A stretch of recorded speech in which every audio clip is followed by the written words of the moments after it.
大家好，欢迎来到我的频道塔罗的地狱，我是 Nico 啊。那我们今天要占卜的课题是：你们人生的下一个篇章是怎样的？你们在下一个篇章可以收获什么？可以期待什么？那在我们面前呢有3组牌，从左到右分别是第一组牌、第二组牌、第三组牌。大家可以根据自己的直觉选择和你们连接最紧密的一组牌。稍后的话我会做出一个解读。好，那我们现在可以开始选牌了。大家好，欢迎来到第一组牌。那首先呢，第一组牌我们抽到的这张权杖3，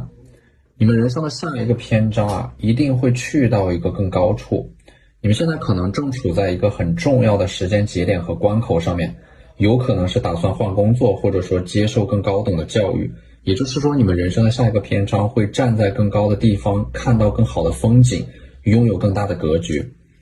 而第二张牌呢，星币3啊，你们现在正在准备动身，也就是说你们知道一旦动身就没有回头路了，这相当于是你们一次深思熟虑之后的冒险。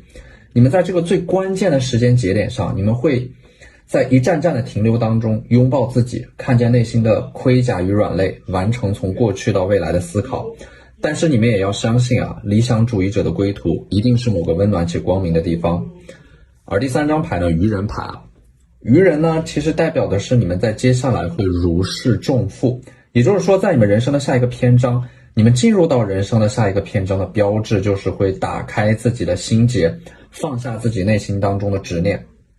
我觉得愚人牌是，当你们放下了自己内心当中的执念啊，你们会彻底的摆脱他人对你们的期待，从而找到真正的自我。也就是说，你们人生的下一个篇章，你们会从这种循环往复的生命之重当中解脱出来。所以说这张宝剑9啊，现在的你们可能在怀疑一切，因为压抑的太久，所以无法理解自己，就开始自我怀疑和自我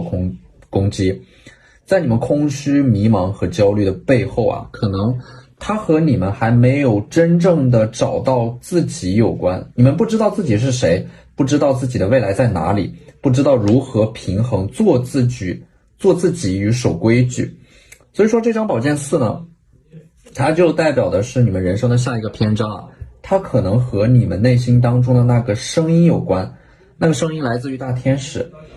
这个声音呢，只会在你们即将做出选择，走到人生的那个十字路口的时候，它才会显化出来。所以说你们在人生的下一个篇章呢，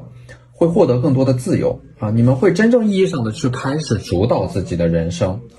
而第6张牌呢，权杖9啊，这张权杖9给我的感觉就是你们可能长期处在一个消耗你们的环境当中，所以说你们整个人的状态会有一点憔悴。所以抽到这组牌的你们可能不是很擅长于保护自己啊，就总是在一段关系当中被消耗，或者说在一个环境当中被消耗，你们可能不太懂得拒绝，很容易被索取、被打压、被影响。我觉得你们人生的这个下一个篇章呢，你们需要的是去主动的屏蔽掉一些噪音和一直消耗你们的人做一个切割。那么这张圣杯9和权杖9呢，它给我的感觉就是你们可能总是在2种极端之间来回的徘徊、摇摆和波动，一会儿极度自信和骄傲，一会儿又极度自卑，好像你们的内在呢是2种自我在不断的博弈啊。可能说你们近期会经历一些突发性的爆炸性的事件，让你们自身的智慧和阅历提升了一大截。也就是说，在你们进入到人生的下一个篇章的过程当中啊，你们就会变成这个魔术师 The Magician。 这张牌是关于你们的这种内在矛盾的这种自我和解啊，坚定的去选择，坚定的去执行，坚定的去往前走。那我们抽到的这3张神谕卡呢，我们可以看啊，第一张牌就是 Tenacity 呢，它是关于你们的坚韧啊，一个周期的结束意味的是你们会在这个周期的收尾阶段啊，经历一些挫折和打击，但是真正的勇敢永远是来自于对自我的笃定啊，无论你们遭遇到怎样的打击和挫折，其实都无法摧毁那个最真实的依然热爱生活的自我。所以说愿你们被打击的时候能够记起你们的珍贵，抵抗恶意，愿你们在迷茫的时候依然能够坚信你们的珍贵，因为没有不可逾越的冬天，也没有不会来临的春天，你们所失去的一切都会在未来以另一种方式回归到你们的身边。而第2张牌呢是 Color 啊，有关于你们的颜色、你们的自我、你们的生活。活着其实不一定要鲜艳，但是你们一定要有自己的颜色，你们一定要在自己的世界当中闪闪发光。而第3张牌呢 ，Family， 唯有家庭与爱是治愈一切的良药。所以说你们在人生的下一个阶段啊，你们可能会花更多的时间陪伴在自己爱的人、爱你们的人的身边，重新回归到一个令你们感到舒适的、温暖的环境当中啊，回到那些你们信任的人的身边。所以说在你们人生的下一个阶段呢，你们就是会完成某种回归，回归到自己信任的人的身边，回归到自己向往的生活当中，活在阳光下，活在坦荡、真诚和不羞愧当中。好，那这就是我们这期视频的全部内容了，非常感谢大家的收看，你们的支持就是我最大的动力。那我们下期视频再见，拜拜。大家好，欢迎来到第2组牌。那么第2组牌呢，我们抽到的第1张牌圣杯1啊，你们人生的下一个阶段呢，或者说下一个篇章会回归到这种非常简单的纯粹的生活当中。你们之前可能一直都在进行着与自己的战争，不断的追赶着人生一趟又一趟的列车，你们太疲惫了，你们被焦虑所追赶，被自己的完美主义所鞭策，被周围的环境所消耗。所以说下一个阶段你们会返璞归真，回到那些简单的日子当中，少一点干扰，去做一些自己想做的事情，告别为他人而活的这样的一种方式啊，生活方式。你们会放弃很多，但是你们会因为放弃很多而得到更多，因为你们不再纠结于什么是正确的选择，你们会做出一些让自己感到快乐的选择。第2张牌呢是 King of Cups 啊，圣杯国王。有一个人在你们的人生的下一个篇章在等着你们，你们必须走入到人生的下一个篇章才能够遇到这个人。他手里拿着的圣杯意味的是他们可能会告诉你一件很重要的事情，或者说一个很关键的消息。那么在我们抽到的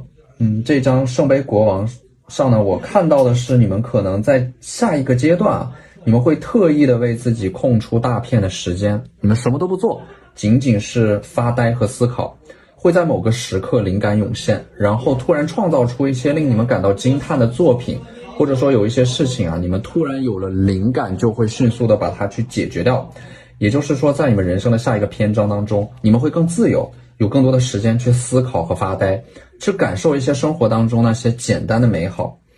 而第3张牌呢 Ace of Cups 圣杯1，就是在你们人生的下一个篇章当中，你们会收获到很多的赞美和祝福，还会有很多的爱。这种爱呢，不仅仅是来自于身边人对你们的爱，也会来自于你们的自爱，自己对自己的爱。自爱有很重要的一点就是接受现实，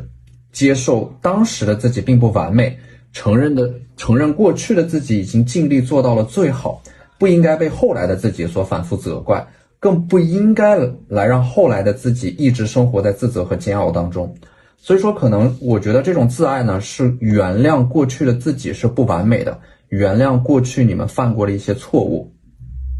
而爱自己才是终身浪漫的开始，也是终身美丽的开始。所以说在你们人生的下一个篇章当中啊，你们会处理好和自己的关系，停止自我怀疑和自我否定，并且呢，在这样的一个过程当中，你们的人际关系也会得到改善。这种人际关系的改善，其实是因为你们能够重新赢回根部的力量，而这种根部的力量来自于你们和自己的这种相处的这种关系的改善开始的。当你们开始真正爱自己的时候，你们整个人都会变得宽容、坚韧还有充盈。那么第4张牌呢是 Death 死亡牌啊，它是一种重生，就是在前方其实你们已经看到了一束光，那束光是为你们而打，能够把你们从这种黑暗当中拯救出来，解脱出来。这也意味的是你们坚持的某件事情马上要熬出头了。其实这张死亡牌呢，它更像是一种向死而生，在你们最黑暗的时候，光明也近在眼前。所以说你们要以一个动态的成长性的思维去看待自己所经历的一切，不是说为什么你们会遇到这些事情，而是说这些事情它会教会你们什么，你们在生命当中记住了哪些事情，又是如何铭记他们的。那么第5张牌呢是吊人啊 The Handman。 吊人这张牌给我的感觉就是你们可能会让自己刻意的身处于某个很艰难的环境当中，用来激发自己的斗志啊。其实你们随时都可以脱困啊，取决于你们想不想脱困。这个吊人呢，他有一种头悬梁锥刺股的决心，而这张宝剑国王，它其实就是你们近期可能会有大量的这种思考、复盘还有总结，你们会把自己的想法记录下来，通过写作记录生命的时刻，通过创作来释放你们的情绪，记录你们的想法，然后把它们分享出去，获得共鸣。我觉得抽到这组牌的你们是通过独处和沉思来给自己充能的。而第7张牌呢，它是权杖一。权杖一这张牌就是你们在下一个篇章当中会找到属于自己的节奏，你们会拿到一个得心应手的武器，或者说它可能是某个支点能够让你们发力，因为你们之前是有心无力的状态，有很多事情拖着没有办法解决，那么在某个关键的节点无法突破呢，其实是有一个核心的问题和矛盾没有解决，所以说你们在下一个阶段能够一举解决那些你们遇到的所有问题，就是因为你们找到了其中一个问题的解决那个问题的那把钥匙，一通百通，一顺百顺。那么第8张牌呢，宝剑一啊，你们手上的这把宝剑可以让你们披荆斩棘解决问题，但是你们也要小心，这把锋利的宝剑既可以帮助你们解决问题，但是也有可能伤害到你们自己，因为这是一把双刃剑，你们要去合理的利用这把武器，因为水能载舟，亦能覆舟。其实这张宝剑一呢，它更多的是代表一种知行合一啊，你们会跨越那个知道和做到的鸿沟，因为很多事情呢，就是你们心里想了一遍，但是你们没有真正意义上的去行动，所以说在下一个篇章你们会彻底的释放自己的行动力和执行力。而我们接下来抽到的这3张牌呢，第1张牌就是 Autumn。Autumn 这张牌呢，就是你们会来到自己人生当中的这个秋季啊，秋季是收获的季节，秋季是承上启下的一个阶段，就是你们在人生的下一个篇章当中会找到属于自己的归属感、安全感，你们会找到自己牵挂的人和事，然后和他们建立这种深度的连接。第2张牌呢是 Diversity， 它是一种多样性啊，就是你们在下一个篇章当中可能要有意识的换一种自己平常少用的、不太擅长的做法去应对不同的场景，观察会有怎样的变化。如果你们平时习惯表达、提意见、提建议，那么试一试少说话，多聆听。如果你们平时习惯用思考和理性去审视一切问题，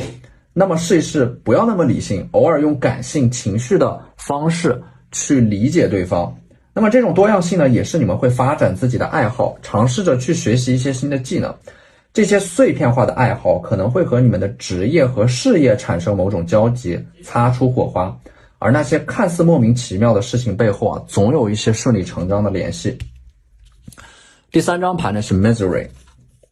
在上一个篇章，就是在下一个篇章当中啊，你们可能会变得更神秘，有一点忽远忽近，若即若离。就是别人可能不知道你们在干什么，你们会默默的行动，默默的往前走，沉稳且笃定，想做就大胆的去做，但是不会声张，耐心一点，坚持下去啊！只要你们成功了，那些资源、人脉和金钱都会接踵而来。好，那这就是我们这期视频的全部内容了，非常感谢大家的收看，你们的支持就是我最大的动力。那我们下期视频再见，拜拜。大家好，欢迎来到第3组牌。那么第3组牌呢，我们抽到第1张牌是世界牌，就是在你们人生的下一个篇章，你们会来到一个更大的世界当中，一个全新的世界。你们的人生的在你们人生的下一个阶段，你们会感受到这个世界的美好融入到呼吸当中，生活当中那些盛开的玫瑰，你们会发现才是你们来到这个世界上的目的。所以说你们会在下一个阶段当中去找到自己的人生的使命和意义。当你们进入到人生的下一个篇章当中的时候，你们会发现这个世界上它会有一些浪漫值得你们用一生去追逐。所以说一定要坚定的往前走啊，一定不要停留在过去，也不要在原地踏步。而第2张牌呢，权杖女皇，你们手上的权杖就是你们的执行力，也是在告诉你们，只要你们能够认真的做好你们现在手上的每一件事情，那个未来自然会到来，而方向到来的时候呢，你们自然会做出选择。所以说其实你们有的时候不必太过纠结于未来的方向，未来的方向是你们在未来顺其自然会做出的选择，这不是你们现在需要去思考的。而第3张牌呢 The Tower 啊，高塔牌啊，从一个高塔离开，我觉得是你们会离开某个很危险的环境，因为有这样的一句话，君子不立于危墙之下。当你们离开这个环境，就代表的是你们转运的开始。而第4张牌呢是 Six of Pentacles 啊，星币6。在你们人生的下一个篇章当中，你们的身份会发生转变，可能你们之前是一个被管理者，但是在下一个篇章当中，你们会成为一个管理者、雇佣者、决策者，你们会利用自己手上的权力和资源去完成某种任务的分配、人事的调动。你们会把更多的时间用在思考未来上面，你们可能也会从某种繁重的工作当中解脱出来。而且呢，在下一个篇章当中啊，你们会更加注重分享，你们会把自己的思想分享出去，把自己的资源分享出去，通过这种方式广结善缘，有意识的去扩展自己的社交边界和社交节点。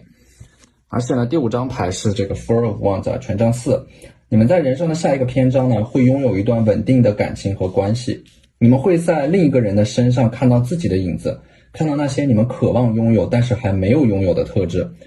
我觉得你们可能会因为共情和道德责任而自愿的给自己套上一个爱的枷锁。所以说你们在人生的下一个篇章当中会遇到一个人，让你们感觉到自己的存在是有意义的，能够让你们看到相似的灵魂，从而感受到自己存在的合理性。那么第6张牌呢，权杖8，我们抽到这张牌呢，它其实是在就是某件事情它已经来到了最后的阶段，你们要发起最后的冲刺，你们会得到一个不错的结果，你们确实有很大的潜力，在接下来会有一波非常大的突破和释放。所以说你们人生的下一个阶段，其实是因为你们上一个阶段所做的努力、准备还有铺垫，会在下一个阶段得到回报，投资的物品会升值，接触到的这个职业天花板可能会进入到新的阶段。然后可能如果你们在一些事情上面有障碍，这个障碍呢，它可能会有所改善，或者说之前阻塞的一些事情会重新变得通融。而第7张牌呢是权杖6啊，权杖6它象征的是一种胜利和成功，就是你们现在可能会觉得自己离那个真正意义上的成功还有很遥远的一段路要走，但是你们的愿望是成功的第一要素，你们必须知道自己想要什么，这个时候愿望就是培育成功的种子，念念不忘则必有回响，你们许下的那些愿望就相当于是在向宇宙下订单，宇宙已经听到你们的回应，并且会加速你们自身愿望的显化。第8张牌呢是宝剑8，你们的周围插满了宝剑啊，其实并不意味着是你们真的被困住了，而是你们被自己的执念所蒙蔽，你们看不到，不是因为你们真的看不到，而是你们选择看不到。也就是说，在当下的你们可能在选择刻意的回避和逃避一些事情和课题。其实事情本身不重要，重要的是你对它的反应。我们对一件事情的反应当中，其实隐藏着我们的思维、信念、课题以及潜意识模式。如果我们不去觉察这些反应，不去做出改变的话，那么我们很有可能就会陷入到某种重复的业力循环当中。那么接下来我们抽到的这3张牌，第1张牌就是 mindfulness。在你们人生的下一个篇章当中啊，你们会花更多的时间去思考，对内抽离，对外沉浸。就是在你们行动的时候，你们会尽量的去摒弃掉这个脑海当中的杂念啊，不要去忧虑过去，也不要去担心未来，而是投入沉浸到自己所做的事情里面。当你们在思考的时候，你们就尽量做到抽离，不要让情绪影响到你们的思考。而第2张牌呢是 relaxation， 你们在人生的下一个篇章当中啊，可能会选择给自己安排更多的时间去放松和休息。你们现在的身体是有惯性的，当你们经历了忙碌的遍布危机的一天和一周后，你们可能不是选择会放慢自己的脚步放松心情，而是说想方设法的让自己保持这种忙碌的状态，比如说熬夜看新闻，网上冲浪寻求新的任务，狼吞虎咽的吃一些这种垃圾食品啊等等。其实这不是让你们休息和放松的方式，而是这种 relaxation 它就代表的是一种完全的放松啊，让自己的身体放松下来，去做一些冥想，听一些音乐，而不是马不停蹄的去做一些事情，持续不断的去刺激你们的神经和思维。那么第3张牌呢是 Metamorphosis， 你们会完成一种彻底的重生，就像蝴蝶一样，在失去的废墟之上重新把自己拼接起来，建立新的生活。当然成长的代价就是会经历失望，成长的代价就是要做出牺牲，成长的代价就是要经历黑暗。其实驱动你们前行的力量啊，往往不是那些美好，而是你们的痛苦、残缺还有遗憾。但是在你们人生的新的篇章当中，你们也要相信啊，有一些美好和浪漫在等着你们。所以说，请你们保持期待，保持相信。好，那这就是我们这期视频的全部内容了。非常感谢大家的收看。如果你觉得我的视频对你们有帮助的话，你们的支持就是我最大的动力。那我们下期视频再见，拜拜。